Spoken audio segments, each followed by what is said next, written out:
The times, they are changing. I want to tell you about the bylaw changes. The Edmonton construction bylaws are changing. Again, look, I'm walking through a development zone in Edmonton. I'm going to show you something just coming up on the road. I made a list of pros and cons, and I wanted to talk about what the bylaw changes are and how it affects me, pros and cons, from where I'm sitting.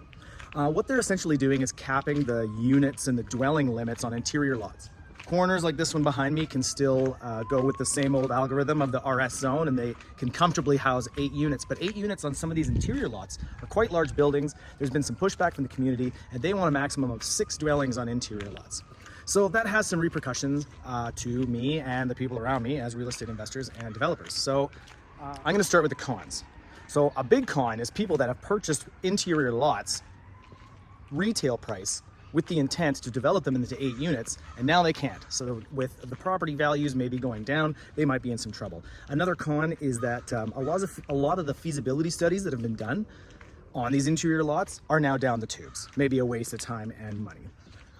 It's a continuing and ever-moving target. These bylaws just came out a year and a half ago and they were overhauled. Everyone was developing and they're great. Year and a half, they're changing again. Also, CMHC rules for utility rooms and that kind of thing. Some of their criteria has been evolving, so it's a continuous moving target. And it can create some uncertainty, and maybe people back off for a minute to see if they can or cannot. Look, here's another one. This house and this house are being developed into an 8 unit because there's 2 lots together, and it was approved, the permit was approved before the deadline of these changes, which is coming up June 30th, by the way, if they voted in. They probably will. By the way, this is one of our developments. Very exciting. Look at it. Check this out. Okay, now some of the pros.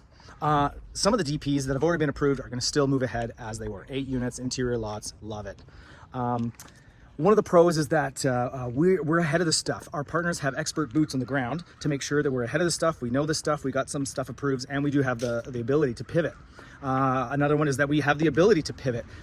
We are buying the lowest properties. I have a wholesale business. I specialize in finding off-market discounted properties. So we have the advantage of buying low. No matter what we end up doing with the house, we still have equity on the buy, which is wonderful.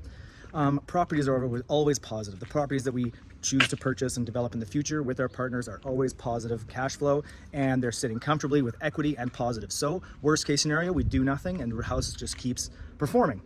Another pro to these bylaw changes from where I'm sitting, the interior lot prices are going to go down. There might be opportunity for lower prices on some of these interior lots that will still work with developments.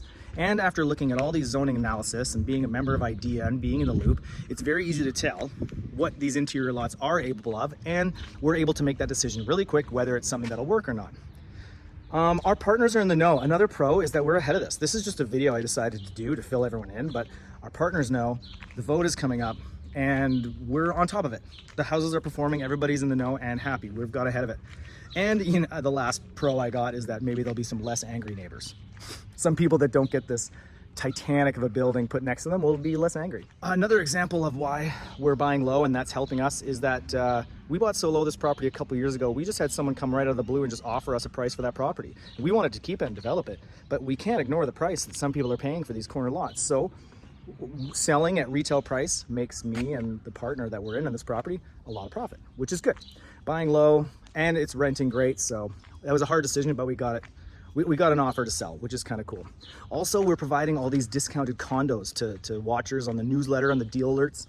In the last month, we sold a condo for $115. It's probably worth $200. $150. That's probably worth $250. And in the next couple days, there's going to be another condo coming up at the $220 mark. And that one will be worth about $300, and it's like 90% renovated. Stainless steel, backsplash, paintings, 50% done. It just needs someone to finish the rest, and they have a wonderful 3-bedroom, 2-bathroom condo for $220 and change.